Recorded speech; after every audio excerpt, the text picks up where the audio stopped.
All right. Happy New Year, everyone. Thank you for being here today. I'm so excited to talk to you all about 7 steps for creating and crushing your goals in 2023. You are probably staring down the year in one of a few ways. And so hopefully we will provide some frameworks and some excitement for you to look forward to how you want to spend your year and plan it in a way that's going to get you excited. So with that, let's go ahead and get started. So you're here today probably because you want more out of life, but you're not quite sure how to focus it in. Maybe you have some big dreams, but you're overwhelmed with how to achieve them, or what are even the next steps you can take to accomplish those. Or maybe you set goals every year and you're always falling short. Maybe you get distracted by all the things you could be doing. Or maybe you have so many things you want to accomplish, you have a hard time narrowing it down and your list is 20 things, knowing that you have to really focus on maybe 3. Or there are some folks that I talk to who have ideas in mind, but they really haven't even done goal setting before. And so you're looking for guidance on how to do it and how to make it stick. So there's good news. You are in the right place. We're going to cover all of this ground today in about an hour. So what are the 7 steps to create and crush your goals this year? What are we going to talk about today? Step 1, we're going to talk about celebrating your wins and the importance of why we need to do business with that first. Step 2, we're going to understand where you are so we can understand what kind of progress you need to make. Step 3 is to visualize the future you of where you want to go. It's so much easier to figure out the how later once we understand the what. Step 4 is narrow your focus. Take it down from the 20 or 50 things you want to be doing to the ones you can actually make progress on meaningfully. Step 5, we're going to define the goals that you narrowed down into a smarter framework to help you accomplish them. And then step 6 and 7 are really where the rubber meets the road. This is where we talk about how you take those goals from big ideas into actionable things that you can actually accomplish with a weekly preview and then setting a daily big 3. So let's go ahead and dive in. Step 1, we need to celebrate our wins before we can ever start looking forward. Why is this important? It's because if any of you maybe starting a business are achievers, or maybe if you are familiar with the Enneagram, you're an Enneagram number 3, that means we are accomplishment or achievement oriented. We go, go, go. As soon as we accomplish something, we're ready to move on to the next thing, but we don't ever take a minute to just celebrate all the amazing things that we have done. So my favorite exercise to do, I usually try to do this between Christmas and New Year's, but this week is also a wonderful week to do it, is a calendar audit. So I would break out your Google Calendar or paper calendar, whatever you used last year, and make 2 columns. You can do this in Google Sheets. You can do it on just any old pad of legal paper, but draw a big line down the middle and make 2 headings. Heading 1 is, what did I enjoy this year? What do I want more of? So you're going to go through your actual calendar, look at every appointment or every event that you had, and put them in one of these columns. Then you're going to have a don't enjoy and do less of this. So when you go through each month, you can classify every meeting that you had, every appointment, every task that you did or event that you went to. And this is really telling when you sit down and do it, because it will help you understand what are the time sucks for you, or the energy vampires, things that you don't want to do more of, and what do you really enjoy. So when I did this practice last week, I found that my enjoy list was much shorter than my don't enjoy list. And so I think that that's telling right there, right? You can understand, wow, there's a lot of things I really need to clear out to make sure that I'm making time for the things that I enjoy. So after you have this list together, I would anticipate it to take maybe a half hour, 45 minutes, depending on how fast you go through your list. There are some great questions you can ask yourself. The first one, it's what one accomplishment are you most proud of through your year? Now, this might show up in your list, or it might be something that you did multiple things on the enjoy list and don't enjoy list, and they added up to this one accomplishment. But what's the one thing that you did last year that you're so proud of? Then as you take a look at these lists, ask yourself what surprised you. You know, the example that I shared was that my enjoy list was much shorter than my don't enjoy list. And so that's a revelation that you can adjust for in the coming year. Then I invite you to take a look at something new that you did in 2022. You know, maybe you started a new routine, maybe you started a new job, maybe you had a different schedule. What's something new that you tried, and how did that go? What column would you put that in if you hadn't already? And will you change that? Another question to ask is, what's missing from this list?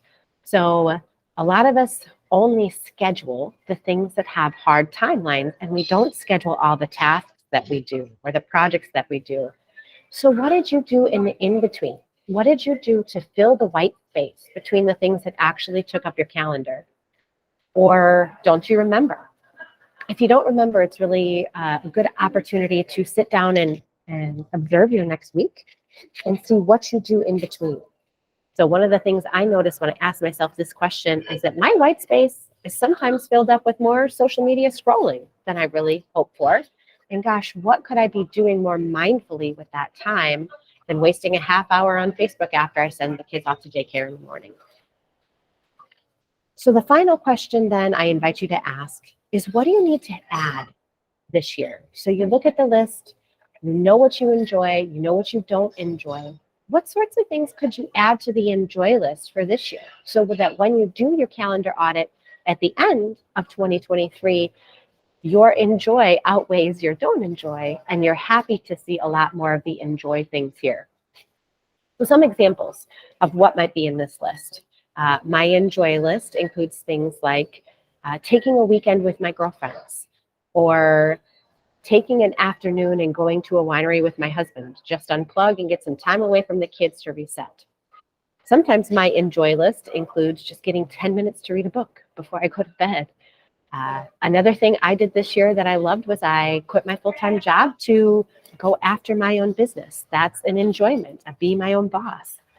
Things that were on my don't enjoy, to give you some examples again, were things like constant meetings. When I worked a full-time job, I had a day of back-to-back meetings. The things I didn't enjoy were the meetings that took hours upon end, or hours of meetings that didn't need to be there.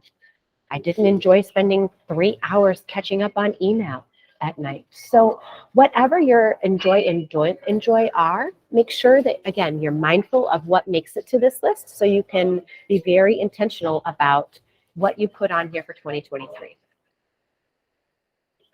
All right, so once you've done that and you've celebrated your wins, you evaluate your year. The next step is to understand where you are. You know, sometimes we get so caught up in where we're headed that we forget to stop and take stock of how far we've come, or really what's our location, what's our pin drop if we're going to be a Google map. So I like to look at life in 10 different life domains, and you'll see them listed here. They're spiritual, intellectual, emotional, physical, marital, parental, social relationships, vocational, that would be your job, your avocational, your hobbies, and then your financial. So if you don't know how you can start evaluating your life in each of these different areas, because our lives are multifaceted, there is a wonderful assessment that can help you get there. So you can go to fullfocus.co. The link is here on the bottom left, and go to /assessment for success. And if you scroll down there, you'll see a button that says Start Assessment. And this is just a questionnaire. It'll take you 5 to 10 minutes to go through. But ultimately, it's going to help give you a score from 0 to 10 in each of these different life domains. And again, the reason that this is important is because it helps you take stock of where you feel you're making a lot of progress and where you might be stuck. Once you have an idea and have identified where you're feeling stuck, then you can identify which of those life domains you really need to make a priority to set some goals in for the coming year. All right, so once you get an idea of where you are, then we want to start thinking about where we want to go. And this is the fun part for a lot of people. So if you're not driving while you're listening to this, I invite you to close your eyes. If you are driving or you're doing something else, I invite you to just be safe.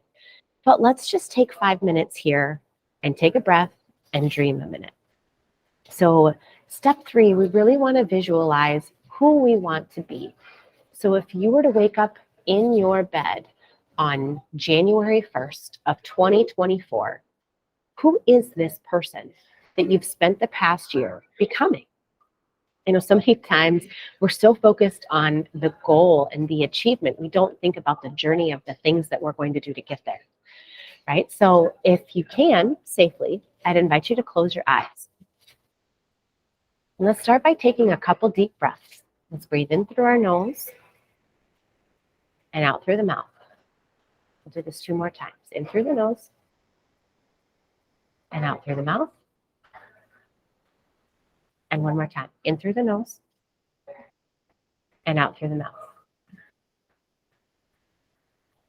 So after those deep breaths have centered you and slowed you down, I invite you to start thinking about the day, January 1st of 2024. You wake up in bed, you open your eyes, and you welcome in a new year. How do you feel? What's the first thought that pops into your head in a brand new year? Are you comfortable in bed? Are you there with a partner or a spouse? Do you have kids crawling in with you? What's the feeling you wake up with that day? When you get yourself going that morning, what do you do in the morning? What kind of clothes do you put on? How do you start your morning? How do you treat the people that you live with? How do the people that you love treat you? What are you prioritizing for the day ahead? If you sit down and have coffee with a partner or a friend on that morning, and they ask you, oh my gosh, it seems you've been up to so much this year. Tell me all about it. What are the highlights? Is the first thing that comes to mind that you started a business? That you lost 10 pounds that you've really been meaning to get off? That this was the year that you finally read 50 books and you're so proud of yourself? That this was the year that you decided to prioritize time with your kids in the morning? Or maybe you prioritized going to bed and you feel so much healthier because you've got a full 8 hours sleep most nights. How do you feel when you're telling your friend about what you've accomplished this year? What sorts of things do you do now because you've been practicing them all year?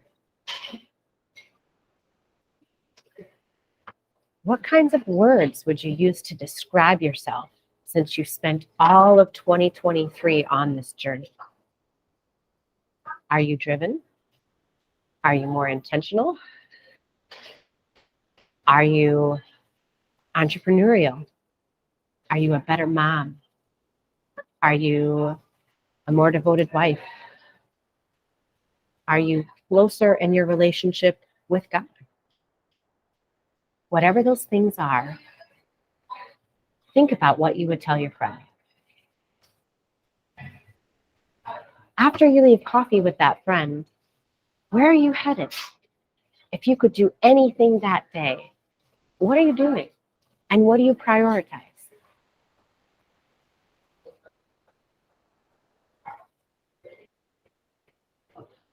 Okay. Now I want you to open your eyes, if you had them closed, and write down as many of the things as you just pictured. It doesn't have to be pretty. Just scribble everything that you pictured in your mind. What kind of car were you driving? What kind of clothes were you wearing? What were the things that you were most excited to tell your friend about over coffee that you accomplished in the year? What were you doing with your free time? Who were you waking up with in the morning? What were the words that you used to describe yourself? So this is a great exercise to try to think about, who is the future me? Who do I want to be? So many times we get caught up in what we want to accomplish and not the person we want to be after we accomplish that thing.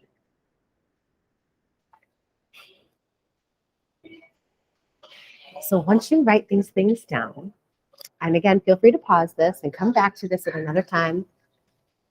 But ultimately, then once we come up with all these grandiose ideas of where we want to head, then we need to narrow our focus, right? So if you're anything like me, when I did this visualization, I had 50 things rolling through my head. I want to work on being closer to God this year. I'm going to read a devotional every morning. I'm going to make sure I prioritize my workouts. I want to be spending, intentional time with my kids and my husband. I want to grow my business. I want to prioritize time with my girlfriends, all of these things. And there's so many different ones that can be there. I mean, you saw the 10 different life domains in different ways that we can audit our life. So now it's important to narrow your focus. So if you wrote down some of those things that you picture, I want you to circle a few that really stand out to you. What is really speaking to you in the list that you just made in your visualization? Are you really wanting to be intentional about a daily devotional practice? Are you wanting to be intentional about taking lunch during your workday? Do you want to be intentional about having fewer meetings so you can grow your revenue by 25% next year? Whatever those things are, circle a few that really speak to you. So as you're going through this list, and you certainly don't have to finalize this today, I challenge you to choose no more than 8 for the year. Now, why 8? Because research has shown that if we choose too many things, we can get overwhelmed. There's so much power in constraint, which we'll talk about here a little bit in the next few slides. But ultimately, I don't want you to choose more than 3 per quarter. And I'd invite you to vary them by life domain. So as you look at the 3 that you want to focus on this quarter, don't choose 3 work goals. You're going to be very lopsided in how you spend your time and how you feel about your life. So maybe you see from the life assessment that you really want to work on your marriage and you have some things you need to do there. So that seems to be an area that I would prioritize within my quarterly goals. And we'll talk about how to set that up. So if you scored a 30 or a 40 in marital, or even if you scored a 70 or 80 and you still want to work in that area, it's a priority, I would slate one of my 3 quarterly goals to be a marital goal. For me, I usually have a work goal because as much as we'd love to do all of the fun things during the day, we still need to do something to bring in some money and support our lifestyle. So I usually have at least one work goal. And that goal could be revenue focused. It could be accomplishing, a certain project like setting up marketing or doing a certain number of presentations through the year. Maybe it's acquiring a certain number of clients. And then choose another life domain that's really speaking to you through your life assessment. Again, this is why the life assessment is such an important part of deciding where you're heading this year, because it can give you a gauge on what opportunities you have to build on. Okay, so narrowing your focus. Again, choose no more than 8 for the year and choose no more than 3 per quarter. So let's talk quickly about the difference between a project and a goal, because as you are brainstorming this list of what your goals should be for this year, you probably came up with a lot. So let's define here. A project is something that might take you a couple hours. It's a one-time thing and it's done.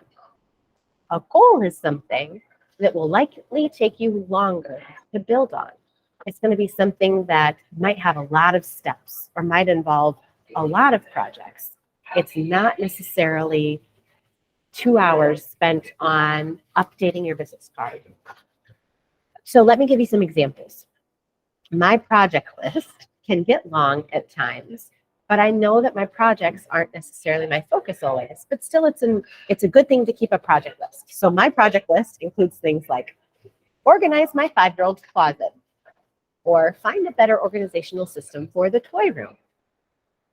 A project might also include scheduling a quarterly night away with my husband. A project might include a business card redesign or setting up your website, something like that. Those are your projects. Your goals are bigger and will likely take you about a quarter to accomplish. So examples of goals might be something like redesign my branding by the end of the first quarter and incorporate it throughout all of my materials for my business. Maybe a goal, again, is grow my revenue by 25% in the first quarter, or increase my email subscribers by 100 people. Maybe your goal is to start a daily workout routine starting January 5th and work out daily for the next 60 days. Those are goals. If you have any questions about projects versus goals, please feel free to put them here in the chat and we can talk more about these. But as you go through your list of what you want to accomplish this year, you'll likely see that about 50% of what you wrote down is a project, not a goal. And it's not something that needs to be your core focus. All right. So once we have narrowed our focus down to 3 things for this first quarter of 2023, we're going to define those goals into a smarter framework.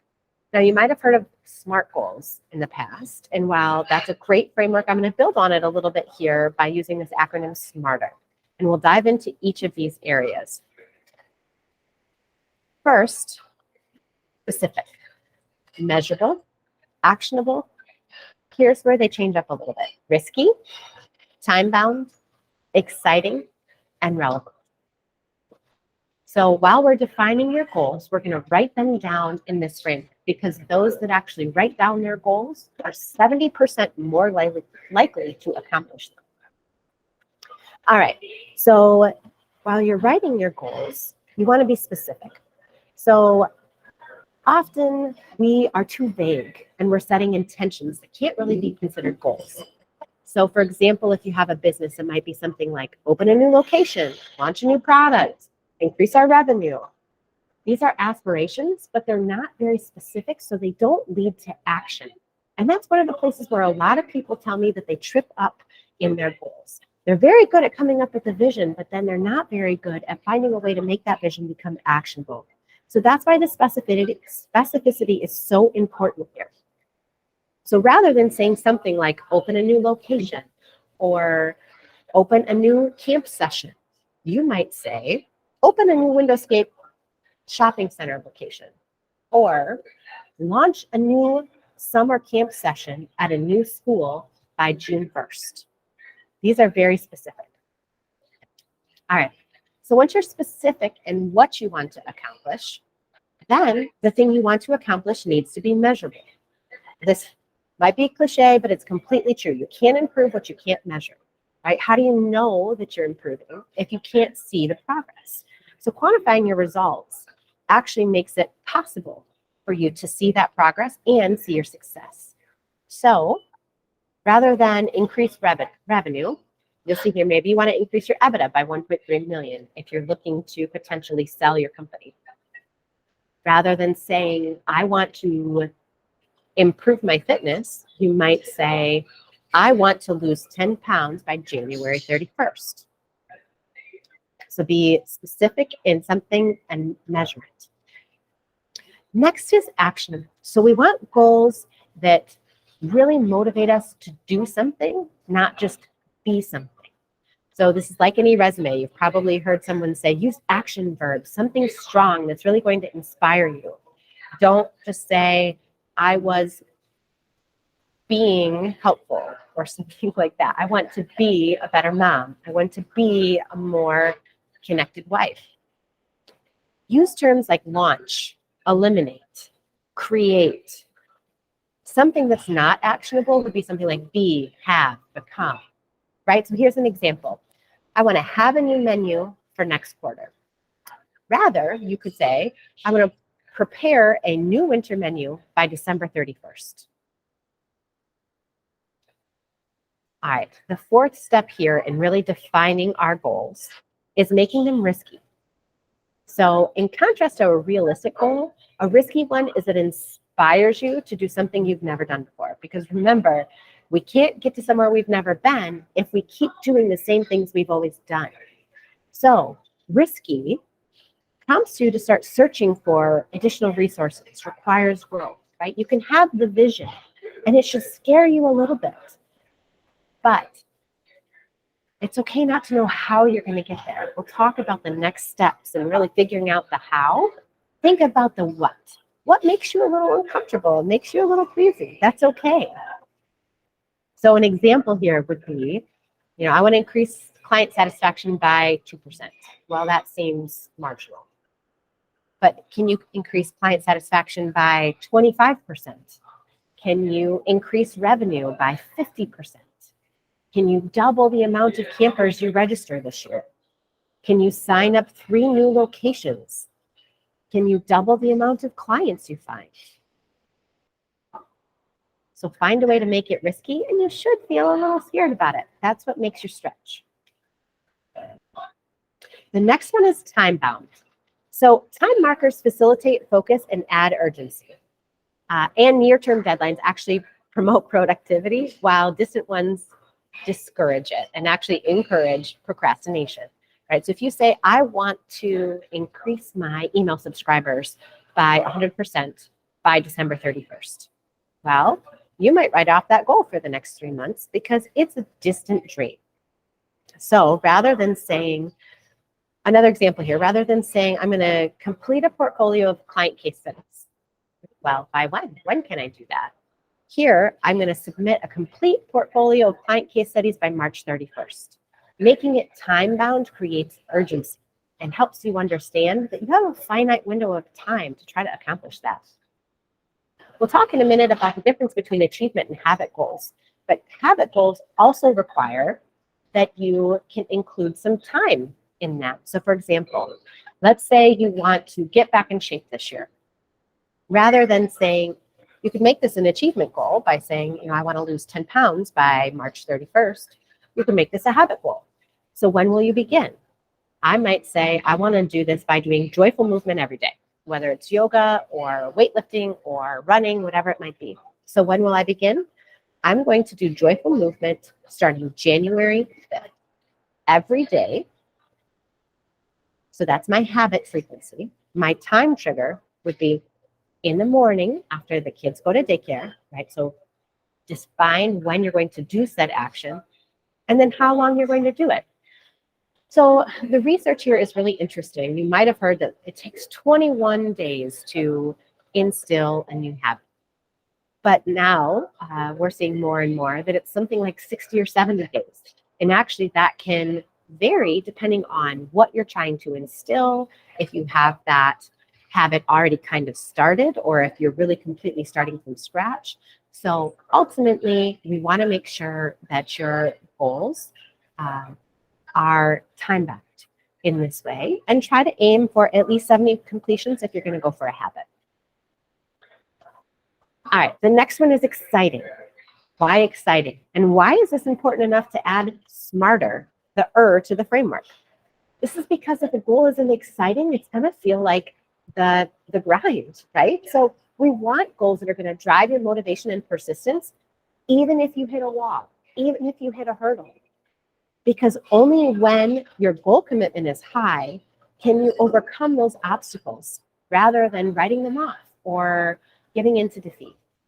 So something that's exciting, that's really going to get you out of bed in the morning and make you excited to tackle your day. And finally, the last one is relevant. And I think that this is one that people miss often. And it's, again, another important addition with the to smarter. This is because you want to assess where you are in life, right? So one of my goals could be that I want to run an Ironman. Well, I have 2 young kids at home, and I just started a new business. There's a lot going on in my life right now, and I'm running pretty fast. So to try to add workouts that are really going to be grueling, maybe take hours and hours of my time, isn't really fitting into this season of my life. And that's okay. It can be a goal for another season in my life. but right now it doesn't fit. So your goals really should align with what demands you have in life. Do you have kids? Do you have a really demanding job? Are you taking care of a loved one? What are your values? And really, what are you passionate about right now? And any other goals that you already have set. So, for example, if I have an extreme goal to grow my business this year, or even this quarter, maybe I'm not going to take on a really heavy workout regimen because I want something that's going to give me a little bit more time in the fringe to work on the big goal. So relevance is so important when you go through your list. And it's okay to dismiss some of the goals that you want to accomplish for another season in life. Okay, so let's just regroup here on this idea between achievement and habit goals. So there's a few different ways that you can structure your goals to make them feel a little bit more inviting and exciting. So an achievement goal is a one-time accomplishment. You either know you did it or you didn't, right? So for example, you're going to pay off your student loans or maybe your car loan. You're going to train for a marathon. You're going to write a book. You're going to accomplish certain revenue goals or add a certain number of clients. Those are achievements. A habit goal, however, is focused on regular ongoing activity. So this may be something like, I want to add a daily journaling practice, or I want to consistently exercise, or maybe you want to cook through a new recipe each week, or you want to make homemade meals with your kids and sit down for a family dinner 4 nights a week. So can you see the difference here? Achievement is a one-time accomplishment that either you achieve or you don't. And a habit goal is based on an activity that you want to continue. So with that in mind, let's take a look at some different ways that you can set goals. So these are some goal detail pages. These are a part of the Full Focus Planner that I use. I'll tell you a little bit more about that here. But even if you don't use a Full Focus Planner, you can still use this framework to write out the detail of your goals. And we're going to walk through this together. So first, you're going to write your goal summary in the SMARTER framework that we just went over. So here, this person has a marital goal, and they're going to make it a habit goal. So they're going to reinstate a weekly date night by March 2nd. This could even be added to even more and continue it weekly through December 31st. And make sure that we do it at least 90% of the time through the end of the year. So this is a habit goal because it's talking about an ongoing activity. So you'll see here as we go down, we've written it in the SMARTER framework. We've defined it as a habit goal. We're seeing here the domain. I would put this as marital. Here they've selected emotional or relational. And then here you can see your key motivations. So as you're defining these goals, it's really important to start with your why. And why do we even take this step? Because people lose their way when they lose their why. We lose the motivation to chase our goals when we forget why it's important. So you can list here, why do you want to accomplish that thing? And so here, for instilling a weekly date night, you'll see, hey, I want to have more fun every week. I want to have a deeper intimacy with my partner. I want to become, a better person overall, a better woman, man, husband, wife. I want to establish more order and a rhythm at home or a schedule at home. And then you can see here that you can rank those priorities. Okay, so once you define your key motivations and you understand your why, so you can stay motivated, then we're going to look at our next steps. So while we think of the goal, I'm going to jump ahead here for a minute. Your goal should be in your discomfort zone. So when I think of goals, there's 3 areas: the comfort zone, the discomfort zone, and the delusional zone. The comfort zone is where you currently are, right? This is what we do every day. We're not really stretched. We're just here and it's feeling great. The discomfort zone is that area that gives you the butterflies or a little bit of uneasiness, right? It's that, I know I'm going to have to stretch and grow to accomplish this. This is where your goals should be. Your SMARTER goal should be set within this discomfort zone. Now, they should not be set in the delusional zone, right? So if you have a revenue of $50,000, probably shouldn't set a goal to try to make it to $2 million by the end of the first quarter of the year. That's delusional. That's not going to happen, right? So make sure that your goals are in the discomfort zone and not the delusional zone. That's the first check. The second check is while your goals should be in the discomfort zone, your next step should be in the comfort zone. Why is this important? Again, it's because so many people set big goals, but they don't know what's the next action to take. And so they leave a goal sitting on the shelf because they don't know how to get there, right? That's uncomfortable. I don't know what to do. So when we look back at this goal detail page, you'll see here that there's a next steps area. So if my goal would be to reinstate a weekly date night, what are my next steps? And they should be easy. So I'm going to talk to my spouse about this goal. Make sure that we're on the same page, that we want a weekly date night. That's an easy step one. I could do that tonight when I get home. A step two, maybe I have an executive assistant. So I'm going to talk to them about helping me schedule it so it actually gets done. Or maybe I'm going to put aside a half hour on the first Monday of the month to plan out my date nights for the month. And then I have them together. That's an easy goal. I mark it off on my calendar. Step number three might be I'm going to calculate a date night budget. Maybe once a month we can get a little bit more bougie, but most of the time we're going to go to places that are more affordable. And I understand that moving forward, right? So while instilling a weekly date night might seem like a big, lofty thing, these next steps are the things I need to do to help me get there. So this is why the goal can be big in the discomfort zone, but the next steps can be in the comfort zone because you just need to take the next best step and the next best step. I think what this person forgot, jokingly, it seems like a man has written this, is find a babysitter that's going to fit in here. I'm sure that's what all of us women want for Christmas. Just find me a babysitter. I don't care where to go. Okay. All right. So then another step here, as you're setting your goals, is creating a reward. So this is a step, again, that a lot of us forget.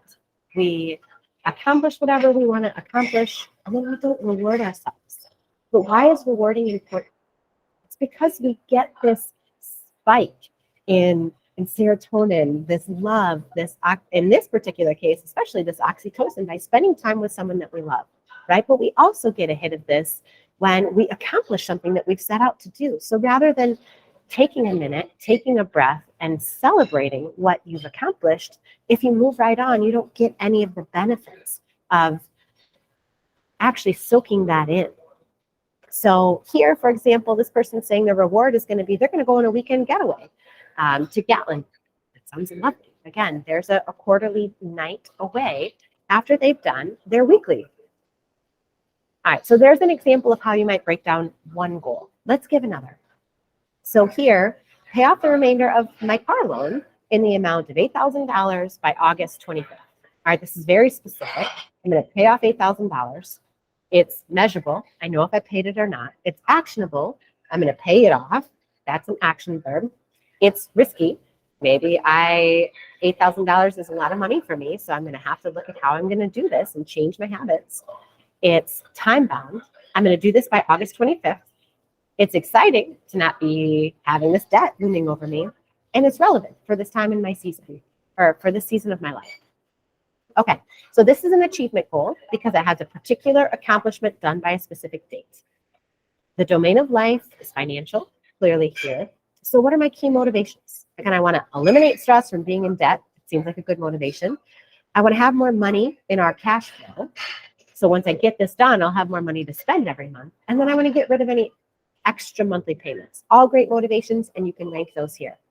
So then what are my next steps? All right, if I just set this goal, this might seem really lofty. How am I actually going to get there? So the next step needs to be very securely in your comfort zone. I'm going to create a new monthly budget that maximizes my payment.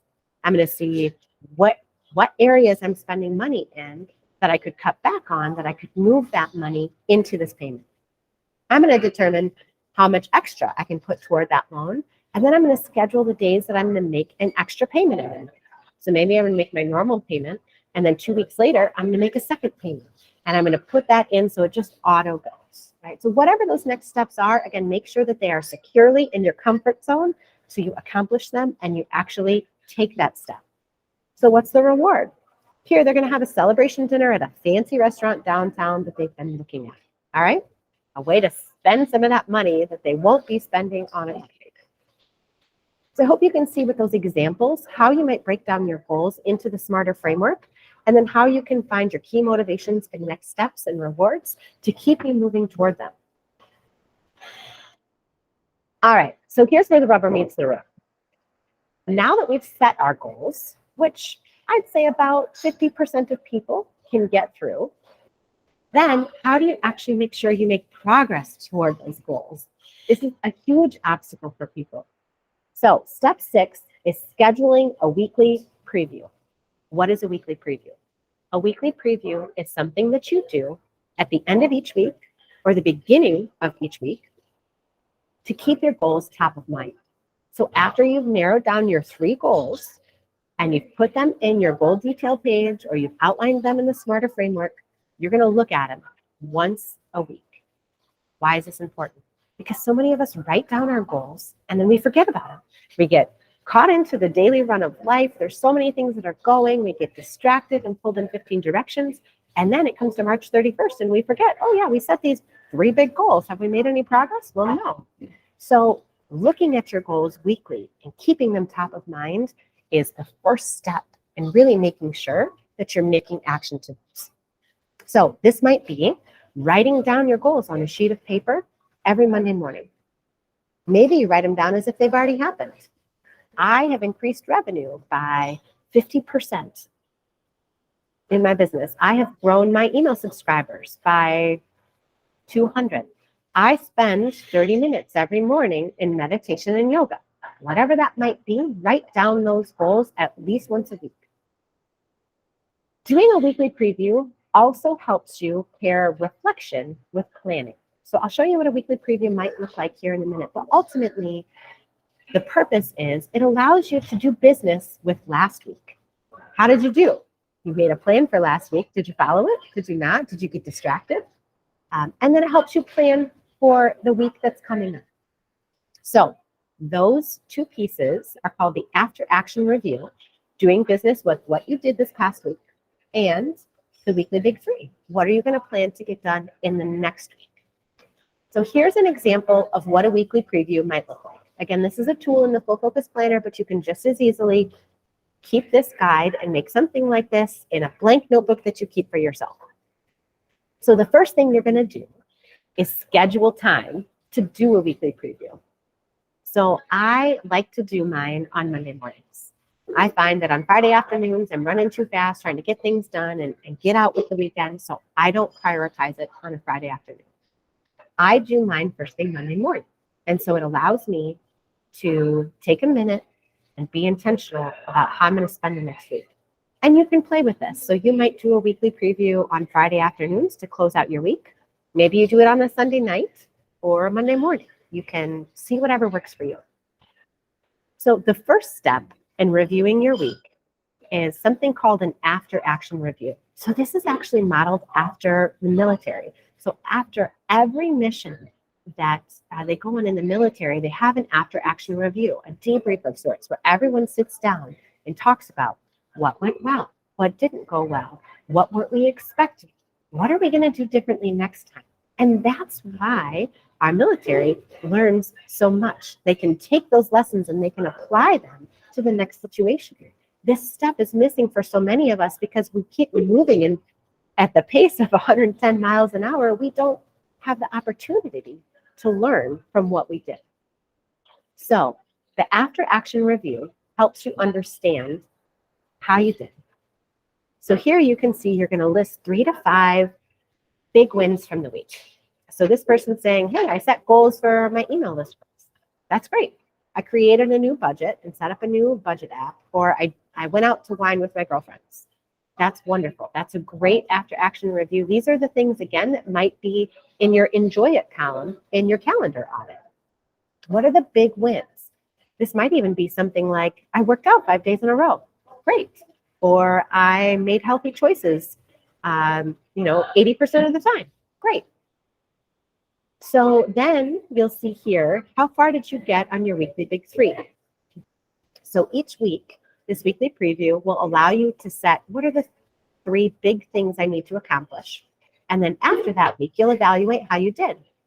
So this person's weekly big 3 from last week, they had a weekly big 2. Create a budget and train an assistant. Those are 2 pretty big things. So they can evaluate here how far they got in a percentage, 100%, 75%. If you're being real with yourself, maybe it was 0. Maybe you didn't touch it at all, and that's fine. So then here's the great opportunity. Let's learn from what happened. What worked and what didn't and why?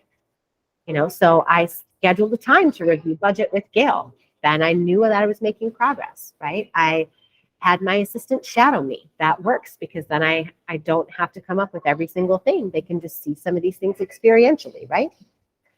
What do I want to change or continue?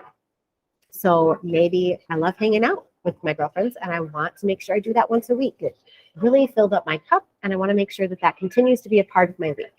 Great. Maybe I'll schedule that again next week. What do I want to change? Maybe I want to make more sales calls when I have time. Maybe I didn't get to making those calls, and so I'm going to schedule that in this week because I didn't have it scheduled last week. Okay. The next step then at the top of the page on the right is to do a quick goal review and list sweep. So this is where you go back and you take a look at your goals. What did I want to accomplish this quarter?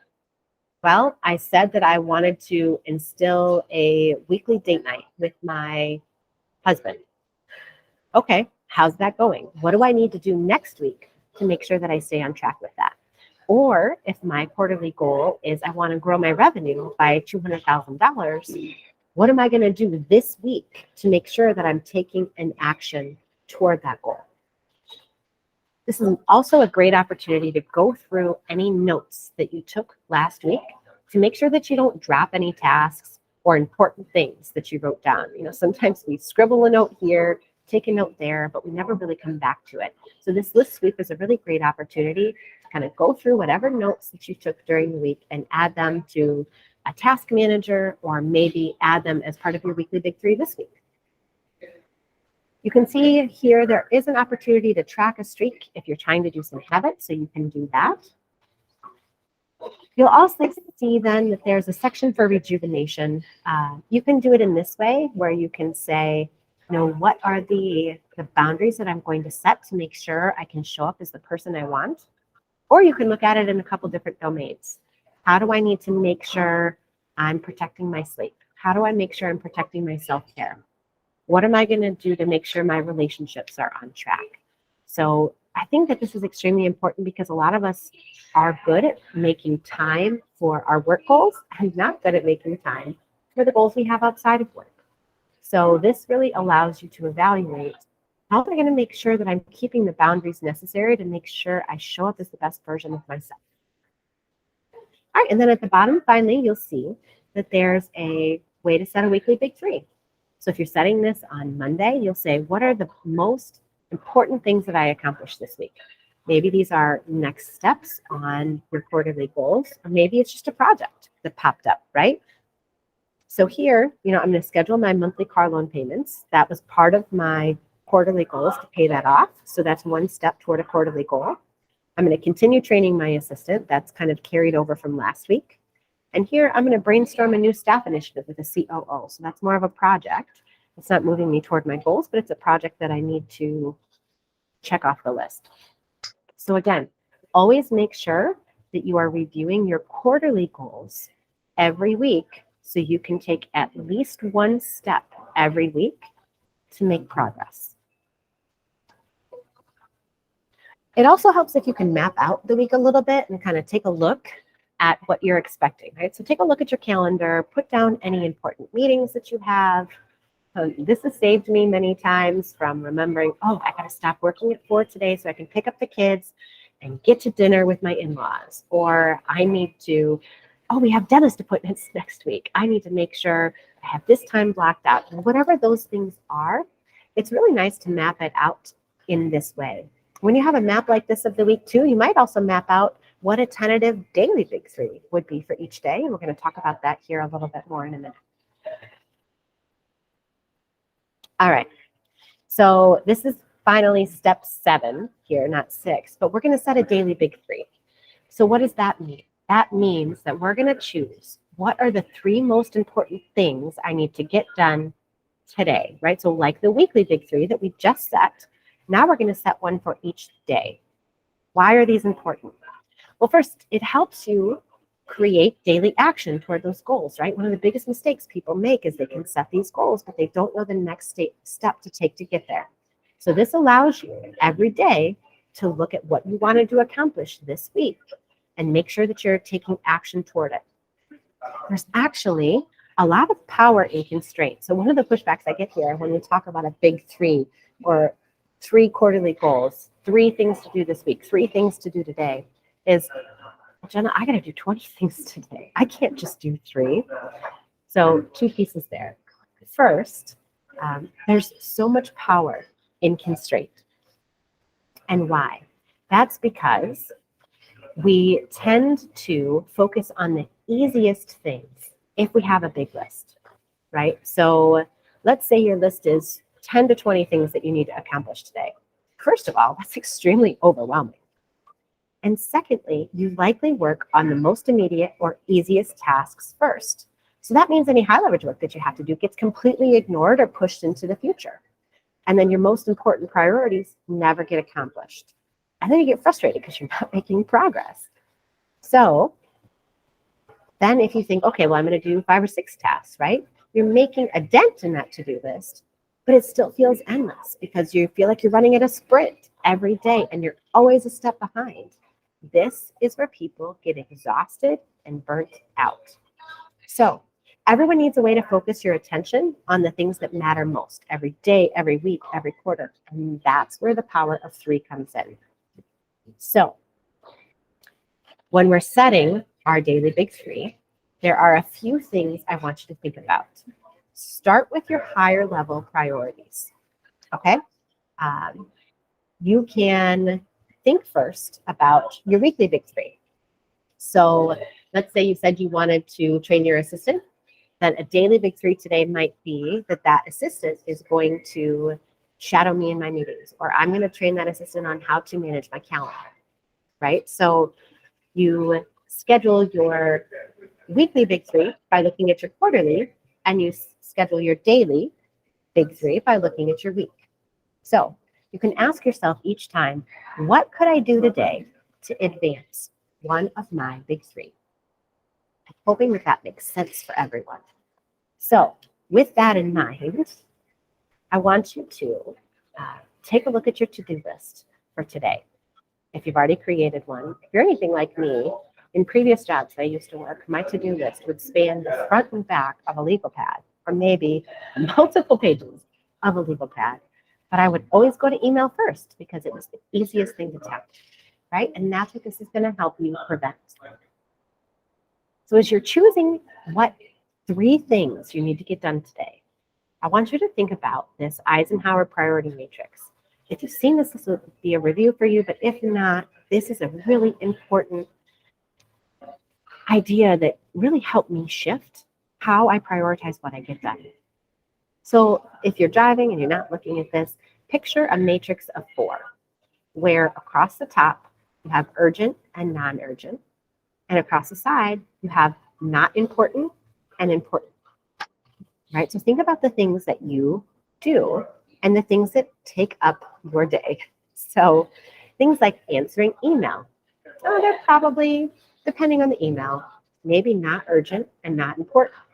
Or maybe they're important, but not urgent, right? So there's timeliness when you're thinking urgency, right? So the dentist appointment that I need to take my kids to, that's urgent, and I'd say it's important for their long-term health, right? So I would probably put that as a number 1 in the matrix. I'm going to prioritize that, and we have an appointment. So that would be on my daily big 3 today. But maybe there's a request that comes in that doesn't really align with your priorities. It's just something that somebody needs. So it's not important and it's not urgent. Those are the sorts of things that don't need to be accomplished before you accomplish your daily big 3, Or if you have the ability to delegate, see if you can delegate those things. If you have someone to delegate to, you should never be doing the not important and not urgent. If you need to do the important and not urgent, area 2, these are the things that you schedule into your calendar, or it becomes a daily big 3. All right. So let's take a look at what something might look like for a daily big 3. All right, so this is, again, an example of what a daily page might look like in the Full Focus Planner, but again, you can create this for yourself. Create a section where you write down the date, and then you write down what are the 3 things I need to get done. Another way to think about this might be, if I did nothing else today, what's going to make today feel like a win? So in this example, this person wants to make a video. They're going to call, they must be a salesperson. They're going to call with some potential follow-ups, and they're going to call 30 prospective clients. Now you can see here that they've listed other tasks, right? So, hey, I need to reply to Jane's email because I know she needs to get that order in. Oh, and I got to stop at the computer place and return that modem, or I got to go to Charter and return that modem, whatever that might be. And then you can see here, maybe I'm kind of writing out my schedule for the day. So I can then see, okay, it looks like I have some time between 9 and 11. Maybe that's where I can do some of my calls. Or it looks like maybe I have some time from between 3 and 5. Maybe that's where I can do some contacts with prospects. So this is important because it really helps you focus in on what are the most important things for me to get done today.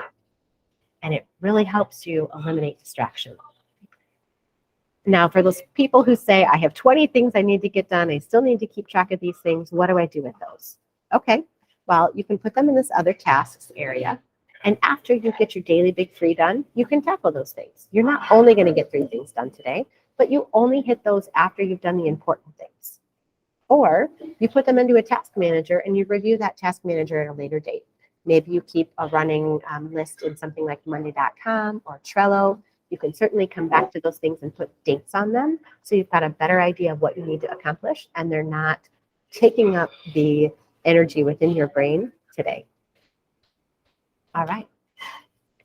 So I hope with those 7 steps, you have understood a little bit more about what's possible with goal setting, how you can really take the structure of a goal and stretch it into action that you can actually accomplish. So why am I here even telling you all of this? Well, it's because I have struggled with accomplishing goals in the past, and I would get so frustrated that I'd set these goals and I wouldn't make action on them. I tried out 5 different planner systems, didn't work for me until I found this one. And I think ultimately going about goal setting and structuring my days and my weeks in this way has really helped me be more intentional, not only about how I spend my time during work, but then it allows me to shut off work so I can be intentional about my backstage time, the time I spend with my family, and still know that I'm getting the things done that I need to, and then shutting that off so I can be fully present with them. So if any of this sounds like you, maybe you drop tasks, maybe you feel like you have a lack of direction, maybe you feel too busy, or you're always distracted, or you just feel like you have distant dreams that you are not accomplishing, there are ways to take and structure your day into a system such that you don't drop tasks. You can have a central storehouse to get the right things done. You can take your lack of direction and change it into worthwhile, specific, accomplishable goals. You can take too much busyness and create clear priorities so you know where you're headed and how to get there. You can take inescapable distraction and then create consistent accountability through your big 3 and taking the next best step. And finally, you can take your distant dreams and turn them into actionable plans through the big 3 process that we've talked about today. Okay, so why am I here even offering you this? Because I think it's really important that for us to live the lives that we want to lead, we really need to be intentional about setting goals and then taking the actions we need to achieve them. So my offer to you today is a gift. It's completely free. I want all of us to be headed in a great direction for 2023. So I invite you to schedule a complimentary discovery session with me. Ultimately, what that is it's a half hour in which I take you through an energy audit where we go through and see where are the areas of your life that are soaking up the most energy. Where would you like to be spending your energy? And what is the toll that spending your energy in the wrong places is taking on your relationships, on your health, on your mental and emotional well-being? And what opportunities do you have to really flip the script and make 2023 the best year ever? So with that, I invite you to go to firstlighthealth.co and schedule a free discovery call. It, again, absolutely free. And we can see if there's opportunity for a good fit for us to work together in the future. So what do I do aside from sitting here explaining goal setting and helping you accomplish it? I help working moms who are struggling with being tired, exhausted, and overwhelmed reclaim their energy so they can show up as their best selves for their families and their careers. I got started on this journey because I had too many health scares in my life, but the first of which that really shook me was after my now 3-year-old was born. I decided to do some training to get back into shape and ended up over-exercising, not taking care of my health in a way that almost landed me in the hospital and put me down a road of autoimmune disease, one that I was not willing to accept or take a pill to recover from or really treat and not get to the bottom of. So I went out and did the research. I became a functional diagnostic nutrition practitioner because I wanted to understand what are the reasons that I got into the situation that I was in. I didn't want a magic pill to try to treat it. I wanted to fix it because I was only 34 years old. And autoimmune disease did not fit into the future self that I had envisioned in my visualization. Then I realized that while I'm working on the rest of my life, I still need a system to accomplish what I want to at work because I still wanted fulfillment in a career and then be able to shut off work so I could be present at home and do the things I needed to do to stay healthy and have good relationships. So I became a full focus certified pro. Really what that allows me to do is help teach people the tools that I shared with you today and help them find ways to fit it into their life. So again, we can shut off work, get the right things done, and then be present at home. So I hope this was helpful for you all today. If it was, please feel free to share this video. I'm so excited about the possibilities in 2023. I hope you are too. And with these tools and systems, I can't wait to see everything that you accomplish. If any of this sounds like something you want to hear more about, let's chat and go to firstlighthealth.co to set up that discovery call. Thank you all so much for your time today. I hope you hit 2023, and I hope it's the best year ever. Take care.